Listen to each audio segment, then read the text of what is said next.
Welcome to the program, Professor Goldgeier. Thanks for having me on. I would like to start with a recent visit of Russian dictator Vladimir Putin to the North Korea. Putin signed a security deal, defense pact with Kim Jong-un. From your perspective, how could it influence the war in Ukraine?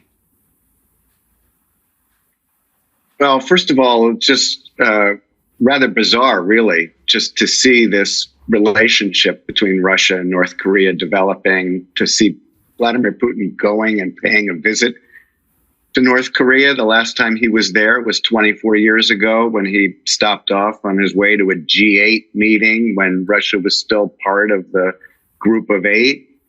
And here he is in North Korea, basically because he needs the artillery supplies from North Korea until Russia, can produce more on its own. He's dependent on North Korea for providing him with ammunition to use against Ukrainian forces, unfortunately. And in return, we don't really know what Kim Jong-un is getting from Vladimir Putin, but some kind of assistance with technology and potentially his missile program. Do you feel that a new axis of evil is emerging in the world right now? Well, I don't know if I would call it that, but it's certainly. We've got evil with certainly with Putin and Kim Jong-un and the Iranian leadership that are all joining forces, and then there's China, which unfortunately is sided with Russia in this war, and any hope we've had that China might reduce its support for Putin, unfortunately, we aren't seeing that to the extent that we wished we would. Also, Kim Jong-un supported Russia's aggression against Ukraine.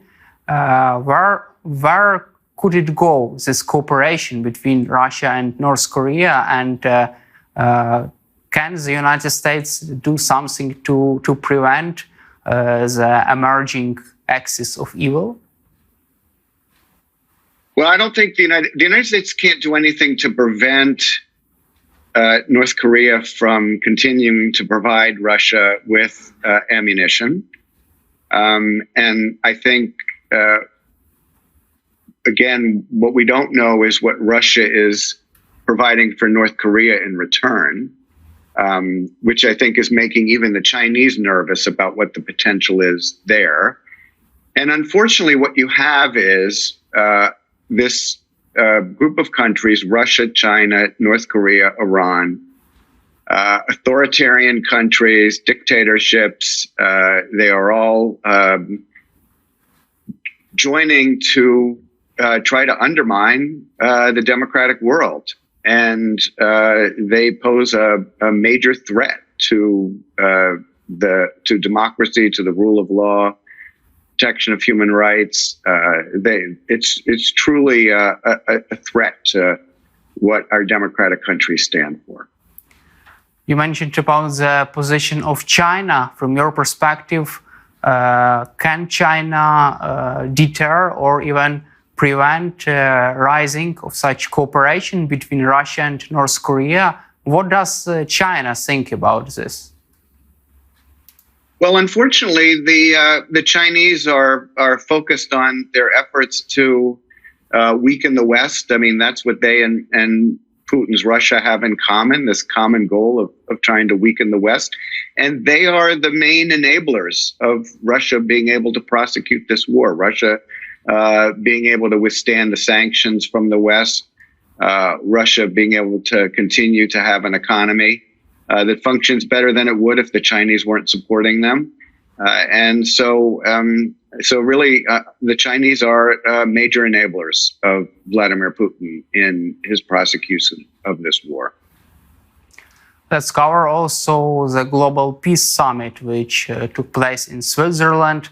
What is your take on the results of this meeting, of this summit?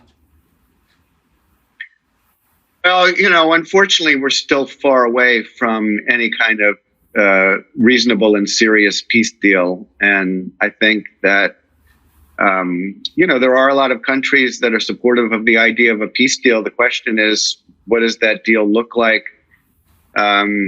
Is there anything that can be done about the Ukrainian territory that Russia is unlawfully occupying?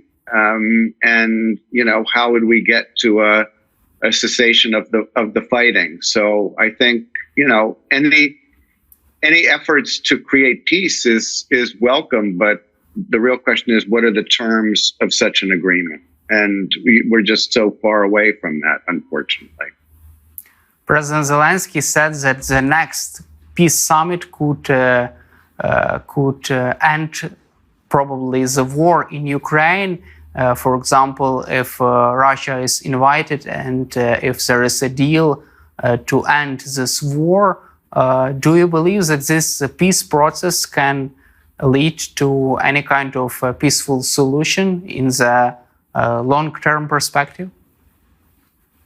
Well, the real question is, does Vladimir Putin still have the goal of subjugating Ukraine? Does he still have the goal of occupying more Ukrainian territory? Does he still have the goal of continuing to occupy the territory where Russian forces are currently sitting? I mean, the problem is that Vladimir Putin has shown no interest in real negotiations. He seems to believe that time is on his side and that he can just continue to terrorize Ukrainian citizens. And so until he demonstrates that he's interested in a peaceful solution, I think we're going to be far away from having peace. Also, Politico reported that Ukraine was trying to use intermediates to force Russia to make some concessions to Ukraine during the peace process. Do you believe that the West can force Russia to make some concessions? I don't think. I mean, the only thing that's going to get Vladimir Putin to believe that he needs to stop prosecuting the war, well, there are two things, I suppose. One would be that Ukraine can continue to show more success on the battlefield and that and increase the cost to Russia for prosecuting this war. There's a chance that if Ukraine can turn the tide and inflict more cost on Russia, that Putin would think that maybe he shouldn't continue with this war. I mean, the other would be that the Chinese decide that they're not going to provide Russia with the kind of support they've provided Russia until now. So I think both of those things are, we're not seeing either of those things. And so I think that, unfortunately, I don't think Putin has the incentive right now to stop what he's doing.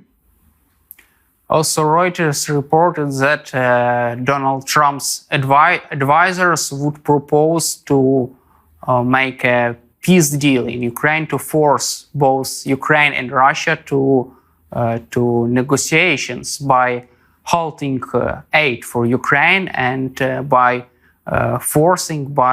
making some statements that if Russia does not want to negotiate with Ukraine, Ukraine would even receive more aid.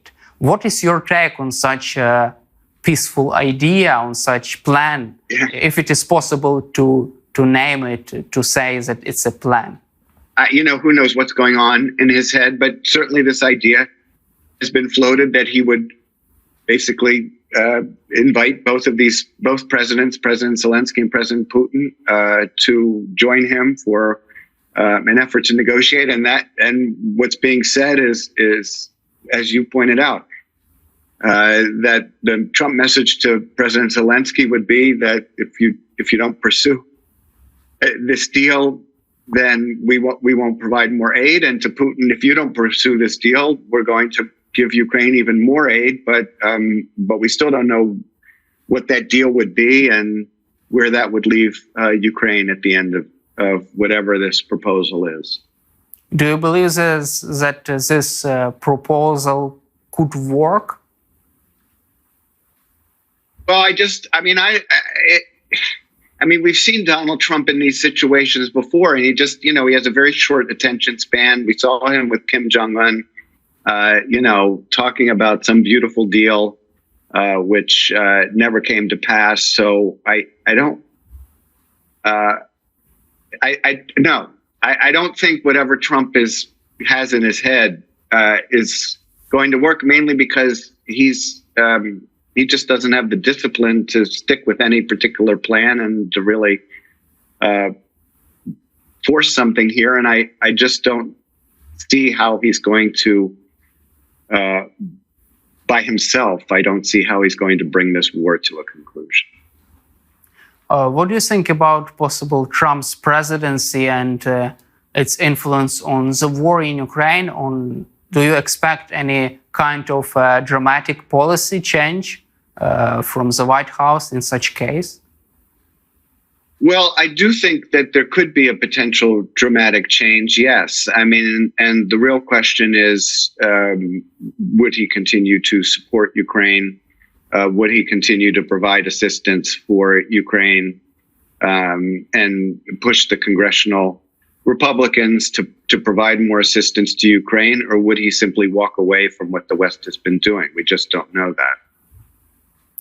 Also, Trump's advisors suggested that the United States can use Ukraine's pathway aspirations to join NATO as a tool as a coin for negotiations, as a card for negotiations with Russia. What is your take on that? And do you believe that it would be fair for the United States to use Ukraine's aspiration to join NATO for negotiations? Well, I don't think it should be seen as a card. I think that Ukraine's membership in NATO is extremely important and is really the only way to secure the country in the long term.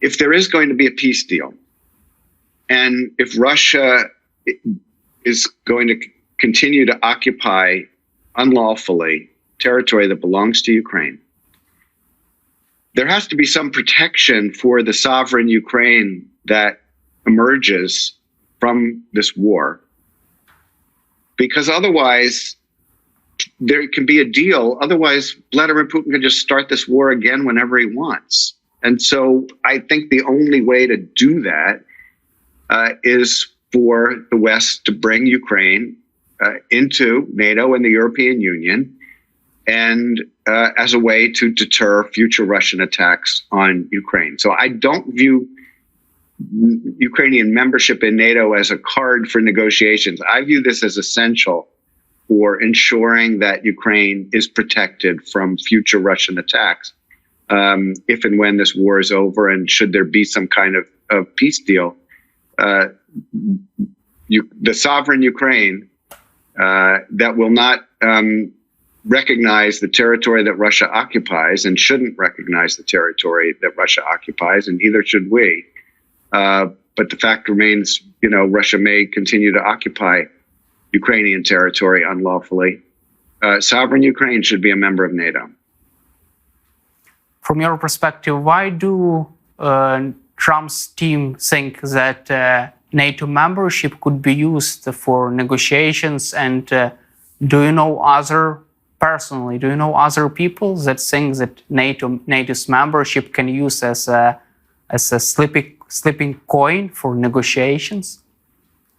Yeah, you've had this idea out there, this sort of bargaining chip that basically you would say to Putin, if you don't come to the table, we're going to move forward with Ukrainian membership. And, if you're willing to do a negotiation, then we could put this on the table as part of the negotiation. I don't think Ukrainian Euro-Atlantic aspirations, Ukrainian desires to join NATO and the European Union, I don't think these should be seen as bargaining chips. I think these are important steps to take for a future Ukraine that can live in peace, that can pursue prosperity, and that isn't subject to continual threat of Russian attack.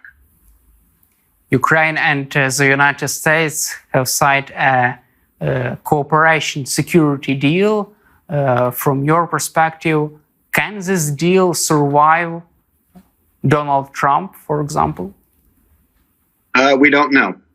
We just don't know. And that is one of the challenges. I mean, you have this long-term bilateral security agreement that's been signed, commitment by the President of the United States, but either side can walk away within 6 months, and so we don't know whether it can survive.